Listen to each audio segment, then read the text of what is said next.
परमेश्वर का धन्यवाद देता हूं कि प्रभु ने मेरे जीवन में ये मौका दिया कि आज भाई धीरज का ये जो ऑफिस का ओपनिंग है इसमें मैं आ सका और आप सभी लोग भी आए, इसलिए परमेश्वर आप सभी को आशीष दे। और जबकि आज इस ऑफिस की ओपनिंग है, मैं परमेश्वर के वचन से भाई धीरज और उनके परिवार के लिए और आए हुए तमाम मेहमानों के लिए मैं परमेश्वर के वचन से परमेश्वर की प्रतिज्ञाओं के विषय में बताना चाहता हूं। मैं आज बात करूंगा प्रभु के 3 ऐसे दासों के विषय में जिन्होंने अपने जीवन में हर एक काम में सफलता को हासिल किया। हालेलुया। प्रभु ने कभी भी उन्हें निराश होने नहीं दिया, कभी उन्हें हताश होने नहीं दिया। और आज मैं थोड़ी देर के लिए परमेश्वर के वचन से इन प्रभु के 3 दासों के विषय में आपको बताना चाहता हूं। हालेलुया। जब हम उत्पत्ति की किताब उसका 39 अध्याय पढ़ते हैं, यहां पर यूसुफ के विषय में लिखा है। जब यूसुफ के भाइयों ने उसे बेच दिया और जिनके हाथों में बेचा गया था यूसुफ, उन लोगों ने जा करके मिस्र देश में फिरौन के कर्मचारी के घर में उसको एक दास होने के लिए बेच दिया गया। और जब यूसुफ अपने स्वामी के घर में एक दास के रूप में काम करने लगा तो उसके स्वामी ने देखा कि परमेश्वर यहोवा यूसुफ के साथ रहता है, क्योंकि यूसुफ जिस किसी भी काम में हाथ लगाता परमेश्वर उसे क्या करता था, सफल कर देता था। हालेलुया। जब हम 39 अध्याय उत्पत्ति की किताब 39 अध्याय इसके 3-4 पद को पढ़ते हैं, यहां पर देखिए लिखा हुआ है, 3 पद में विशेष करके लिखा हुआ है, और यूसुफ के स्वामी ने देखा कि यहोवा उसके संग रहता है और जो काम वह करता है उसको यहोवा उसके हाथ से सफल कर देता है। हालेलुया। पोतीफर समझ गया कि यूसुफ के साथ स्वयं परमेश्वर है। हालेलुया।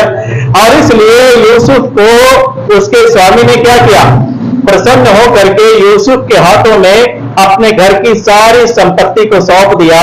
यहां तक कि सिर्फ उसके स्वामी को अपने खाने का तो सिर्फ पता था कि मैं खाना खाता हूं, बाकी अपने घर में क्या हो रहा है उसका कोई भी खबर नहीं थी, क्योंकि यूसुफ पर उसका स्वामी इतना भरोसा करता था, सब कुछ अपना उसके हाथ में सौंप दिया था।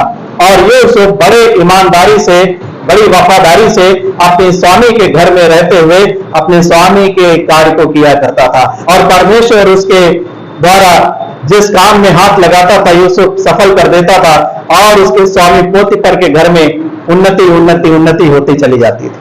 हालेलुया। जब हम दाऊद राजा के विषय में पढ़ते हैं तो दाऊद राजा अपने जीवन में कभी भी असफल नहीं हुआ, कभी भी असफल नहीं हुआ। आजकल इजराइल और फिलिस्तीन का युद्ध हो रहा है, आप लोग सभी लोग जानते हैं, ठीक है ना। इजराइल और फिलिस्तीन के युद्ध की जब इतिहास को पढ़ते तो कोई नई घटना नहीं हो रही, हजारों सालों से युद्ध होता है। और आज न्यूज चैनलों पर दुनिया के बहुत सारे लोग आज क्या इस बात को जान रहे हैं, बाइबल में इजराइल और फिलिस्तीन के युद्धों का क्या है, वर्णन किया गया है। और दाऊद राजा का भी वर्णन किया गया है, जिसमें फिलिस्तीनी योद्धा गोलियत को दाऊद ने मारा था। हालेलुया।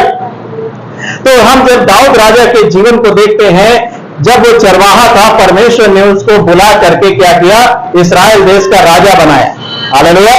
और दाऊद कहीं भी जाता परमेश्वर उसके काम को सफल कर देता था। कभी भी दाऊद अपने जीवन में निराश नहीं हुआ, हताश नहीं हुआ, परमेश्वर उसके काम को सफल कर देता था। मैं आज परमेश्वर के वचन से एक और व्यक्ति के बारे में पढ़ना चाहता हूं जो अपने जीवन में सफल हुआ। जब हम दूसरा राजा की किताब उसका 18 अध्याय पढ़ते हैं, यहां पर हिजकिय्याह राजा के विषय में लिखा है। हिजकिय्याह राजा कोई साधारण मामूली आदमी नहीं था।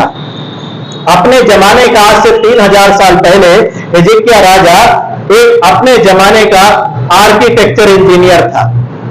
हालेलुया। आर्किटेक्ट इंजीनियर था। धीरज भाई आर्किटेक्ट इंजीनियर है। हिजकिय्याह राजा भी एक आर्किटेक्ट इंजीनियर था। क्यों?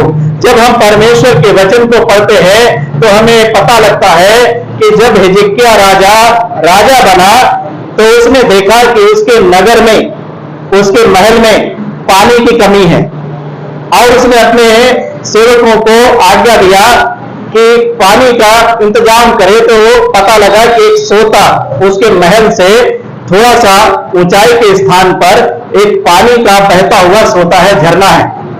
तो हिजकिय्याह राजा ने क्या किया, अंदर ही अंदर, जमीन के अंदर ही अंदर क्या किया, गुफा टाइप का खुदवा करके अंदर ही अंदर उस पानी को क्या किया, लेकर आया अपने महल तक, अपने नगर यरूशलेम तक। हालेलुया।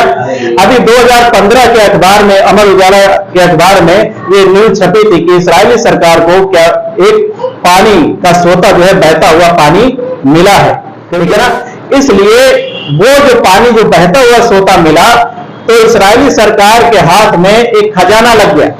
सरकार उसको क्या करेगी, टूरिस्ट जो आते हैं उनको बेचेगी, ठीक है ना, पैसा कमाएगी। और जब उसकी जांच पड़ताल किया गया तो पाया गया कि ये जो है सोता यरूशलेम तक लाने वाला हिजकिय्याह राजा था। अंदर ही अंदर उसकी गुफा टाइप का खोद करके वो अंदर ही अंदर उस बहते हुए जल को क्या किया, उसने अपने महल तक लेकर आया, अपने नगर यरूशलेम तक लेकर आया। और उसकी बाकायदा फोटो छपी हुई थी, अंदर ही अंदर जमीन के वो पानी बह रहा था।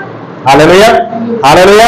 हिजकिय्याह राजा कोई साधारण आदमी नहीं था, बहुत ही बुद्धिमान आर्किटेक्ट इंजीनियर था अपने जमाने का। और उसके विषय में लिखा है यहां पर, जब हम दूसरा राजा की किताब उसका 18 अध्याय और 7वां पद पढ़ते हैं, यहां पर लिखा है, इसलिए यहोवा उसके संग रहा और जहां कहीं वह जाता वहां उसका काम सफल होता था। हालेलुया। हिजकिय्याह राजा परमेश्वर के साथ साथ चलने वाला, परमेश्वर के साथ साथ था, और इसलिए हिजकिय्याह राजा जहां कहीं भी जाता, जो भी काम करता, परमेश्वर उसको क्या करता था, सफल कर देता था। Hallelujah, hallelujah. अभी हम प्रभु के दास यूसुफ के विषय में सुन रहे, दाऊद के विषय में सुन रहे, हिजकिय्याह के विषय में सुन रहे। ये तीन प्रभु के दास जिस भी काम में हाथ लगाते थे, परमेश्वर उसको सफल कर देता था। लेकिन सवाल ये खड़ा होता है कि आखिर इनकी सफलता के पीछे वो कौन सा राज है, वो रहस्य क्या है जिसके कारण इनके काम परमेश्वर सफल कर देता था। Hallelujah, hallelujah. कई बार हमारे जीवन में निराशा आती है, हताशा आती, हम सोचते हमारे काम सफल क्यों नहीं हो रहे, बंद क्यों नहीं रहे, हम क्या करें। हम बहुत सी प्रार्थनाएं भी करते हैं, कई बार क्या होता है कि परमेश्वर प्रार्थना का उत्तर नहीं देता और हम निराश हो जाते, हमारे काम नहीं बनते। आखिर ये प्रभु के दासों के अंदर ऐसा क्या था जिनके हर एक काम को प्रभु ने सफल किया, जिस भी काम में हाथ लगाते थे आशीष से परमेश्वर देता था, सफल कर देता था। आज उस रहस्य को हम जान लें, ताकि जब आप इस ऑफिस में बैठकर काम करो, इस परमेश्वर के वचन को याद करना कि परमेश्वर अपने लोगों को कैसे आशीष देता है, उस सफलता का रहस्य क्या है, परमेश्वर के इस वचन को याद रखना। हालेलुया। जब हम इसी दूसरा राजा 18 अध्याय उसके 3 पद को पढ़ते हैं, यहां पर लिखा है, जैसे इसके मूल पुरुष दाऊद ने किया था, जो यहोवा की दृष्टि में ठीक है, वैसा ही उसने भी किया। हालेलुया। हिजकिय्याह राजा क्या करता था, जो उसके दादा परदादा दाऊद ने किया। जैसे दाऊद राजा परमेश्वर के सामने पूरी ईमानदारी से, वफादारी से किया, कोई भी पाप नहीं किया, परमेश्वर की इच्छा के अनुसार चला, परमेश्वर उसके कामों को सफल करता गया। ठीक उसी रीति से हिजकिय्याह राजा ने भी किया कि जो यहोवा की दृष्टि में ठीक था वही वो करता रहा। हालेलुया। अर्थात जो परमेश्वर के वचन में लिखा था, जो परमेश्वर की आज्ञाएं, जो परमेश्वर के नियम, जो परमेश्वर की विधियां थी, जैसे दाऊद ने उनको माना, पूरा किया, वैसे हिजकिय्याह राजा भी अपने दादा के समान क्या करता था, परमेश्वर की आज्ञाओं पर चलता था। हालेलुया। उसके वचनों के अनुसार करता था, परमेश्वर की इच्छा के अनुसार करता था। इसलिए परमेश्वर उससे प्रसन्न हो गया, और इसलिए जहां कहीं हिजकिय्याह राजा जाता, परमेश्वर उसके काम को सफल कर देता था। Hallelujah, hallelujah. यूसुफ ने वही किया जो परमेश्वर की नजरों में ठीक था, इसलिए परमेश्वर ने उसके हर एक काम को क्या किया, सफल कर दिया। यूसुफ के विषय में जब हम पढ़ते हैं 39 अध्याय उत्पत्ति की किताब में जब हम आते हैं, जब यूसुफ अपने स्वामी पोतीफर के घर में एक दास के रूप में काम कर रहा था, और उसके स्वामी ने खुश होकर के अपने दास यूसुफ के हाथों में सब कुछ सौंप दिया था, सारी संपत्ति सौंप दी थी। उसको कुछ भी अता पता नहीं था कि मेरे घर में क्या हो रहा है। लेकिन उस पोतीफर की पत्नी ने क्या किया, अपने पति का विश्वासघात करना चाहा। यूसुफ एक जवान लड़का, बहुत ही सुंदर देखने में था, और पोतीफर की पत्नी ने यूसुफ से कहा कि मेरे संग सो। लेकिन प्रभु के दास यूसुफ ने क्या कहा, इस घर में मुझसे बड़ा कोई नहीं, और उसने तुझे छोड़, जो मेरा स्वामी है, तुझे छोड़, जो उसकी पत्नी है, मुझसे कुछ नहीं रख छोड़ा। इसलिए भला मैं ऐसी बड़ी दुष्टता करके परमेश्वर का अपराधी क्यों बनूं। जब पोतीफर की पत्नी ने यूसुफ को पाप में गिराने के लिए कोशिश किया, तो यूसुफ ने उसको डांट लगाते हुए कहा कि मेरे स्वामी ने, जो इस घर में है, मुझसे बड़ा कोई नहीं है, उसने तुझे छोड़ करके, जो उसकी पत्नी है तू, और कुछ भी नहीं मुझसे रख छोड़ा। फिर मैं ऐसी बड़ी दुष्टता करके अपने परमेश्वर का, अपने स्वामी का विश्वासघात क्यों करूं, उसकी नजरों में क्यों अपराधी बनूं। हालेलुया। इसलिए यूसुफ वही काम करता था जो परमेश्वर की दृष्टि में ठीक था। इसलिए परमेश्वर यूसुफ के साथ था, और यूसुफ जहां कहीं भी जाता, जिस भी काम में हाथ लगाता, परमेश्वर उसे सफल कर देता था। दाऊद ने वही किया जो यहोवा की दृष्टि में ठीक था, इसलिए जहां कहीं भी जाता, परमेश्वर उसके काम को सफल कर देता था। हिजकिय्याह राजा ने वही किया जो परमेश्वर की दृष्टि में ठीक था, इसलिए जहां कहीं भी जाता, परमेश्वर उसके काम को सफल कर देता था। अर्थात ये सारे प्रभु के दास परमेश्वर के वचनों, उसके नियमों, उसके आज्ञाओं, उसके विधियों के अनुसार चलने वाले और जीवन बिताने वाले थे। उन्होंने कोई भी पाप अपने जीवन से नहीं किया। Hallelujah, hallelujah. आज ये है सफलता का रहस्य। अगर आप भी अपने जीवन में सफल होना चाहते हैं, तो प्रभु के इन दासों के समान अपने जीवन को चलाइए, प्रभु की आज्ञा के अनुसार, प्रभु के वचनों के अनुसार। Hallelujah, hallelujah.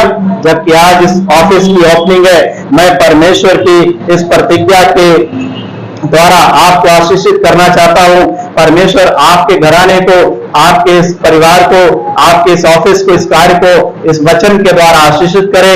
और प्रभु आपसे कहता है, यदि आप भी वही करोगे जो यहोवा की दृष्टि में ठीक है, प्रभु कहता तुम भी सफल हो। Hallelujah, hallelujah. हम लोग प्रार्थना में जाएंगे। आज हम प्रार्थना के द्वारा भाई धीरज की पत्नी और इस ऑफिस को, इसमें काम करने वाले लोगों को आज हम परमेश्वर के हाथों में सौंपेंगे। हम सभी भाई बहन अपनी आंखों को बंद करें, प्रार्थना में जाएं। हमारे जीवित खुदावंद धन्यवाद देते हैं प्यारे प्रभु, आपके चरणों में आते हैं ईश्वर राजा। धन्यवाद देते हैं जैसा कि आज अपने वचन के द्वारा हम सभी से बातचीत किया कि आपके प्रभु वो दास जो अपने जीवन में सफल हुए, उनकी सफलता का रहस्य क्या था, आज हमने प्रभु आपके वचन से सीखा और सुना, और हमें जान लिया कि उन तेरे दासों ने वही किया जो आपकी दृष्टि में ठीक था, और आपने उनके कामों को सफल कर दिया। जबकि आज प्रभु जी इस ऑफिस का ओपनिंग है, आज इसका जो उद्घाटन है, प्यारे प्रभु जी मेरी प्रार्थना है भाई धीरज की पत्नी को और इसमें काम करने वाले लोगों को आपके हाथों में सौंप देते हैं। जब प्रभु जी आपकी आज्ञा और वचन के अनुसार ये करते हैं, अर्थात जो आपकी दृष्टि में ठीक है वही ये करते हैं, आप इनके कामों को प्रभु आशीषित करें और इनको बढ़ाएं और इनको उन्नति दे। और प्रभु जी इस ऑफिस के द्वारा प्रभु जी खुदाबंद आपको महिमा मिले और इनके जीवन की जरूरतें पूरी हो सके। प्यारे प्रभु जी दया करें, और जो लोग काम करते हैं उनकी भी जरूरतें प्रभु जी पूरी हो सके। आपके आशीष प्रभु जी भाई के इस काम पर होने पाए, दया करें। इन परिवार को, इस ऑफिस को आपके हाथों में सौंप देते हैं, सभी को संभाले प्यारे प्रभु, दया करें। धन्यवाद के साथ सारी आदर महिमा आपके पवित्र नाम को देते हुए प्रार्थना उद्धार करता प्रभु यीशु मसीह के नाम से मांग लेते हैं, आमीन।